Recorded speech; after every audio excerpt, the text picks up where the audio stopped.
Is managing a business more like creating art or conducting science?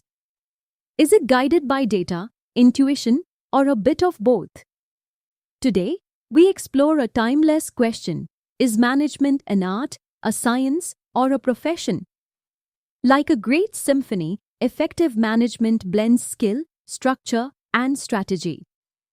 Let's unpack each perspective and discover what truly defines the nature of management.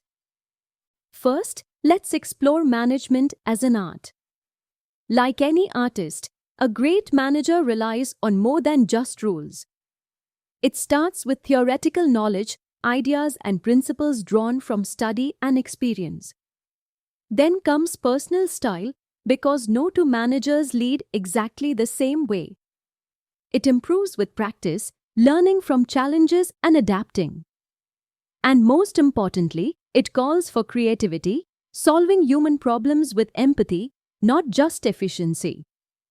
Just like an artist selects the right brushstroke, a manager chooses the right tone, timing, and tactic to bring the best out of their team. Picture this: the deadline is closing in and the team's under pressure. One manager demands more. The other reassigns tasks, reassures the team, and reignites focus. Same objective, same theory, but very different outcomes. That's the art of management, knowing not just what to do, but how to do it with heart and finesse. Now, shift gears, let's view management as a science. It's based on a systematic body of knowledge with tested models and principles.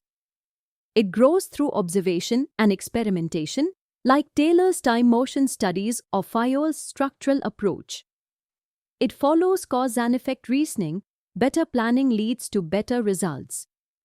But here's the catch: unlike chemistry or physics, this science isn't exact. Why? Because it deals with people, and people don't always follow equations. Think of management like cooking. The recipe is your science, measured steps, proven methods. But the final taste? That depends on the chef, their skill, intuition, and timing. Management works the same way. The science gives you structure, but outcomes rely on human judgment and experience. Now, let's look at management as a profession, like law, medicine, or engineering. It has a structured body of knowledge. It's taught in formal institutions like MBA programs and business schools. There's even a code of conduct, set by professional bodies like AIMA in India. But here's the twist: there's no compulsory licensing and no legal barrier to entry. Anyone can step into a managerial role, degree or not. So, while management is evolving into a profession, it doesn't fully meet all the criteria. It's a profession, but a partial one. Real-life check profession and practice. In the real world, you'll find both kinds of managers: the professionally trained with MBAs and the self-made leaders who learned by doing. And guess what? Both can succeed. Because while theory helps, qualities like judgment, ethics, and leadership often come from experience, not just textbooks. A Venn diagram gradually forming with overlapping zones labeled art, science, and profession. Keywords like skill, logic, and ethics float in. So what's the final verdict?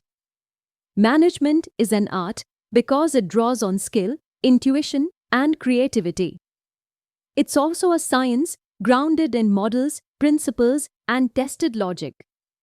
And yes, it's evolving into a profession backed by formal learning and ethical codes. But here's the truth: management isn't defined by just one label. It's a dynamic blend, part practice, part theory, and part purpose. That's what makes it both complex and powerful. Conclusion: so, what truly makes a great manager? It's not just theory or a title. It's the ability to balance logic, skill, and purpose in real time.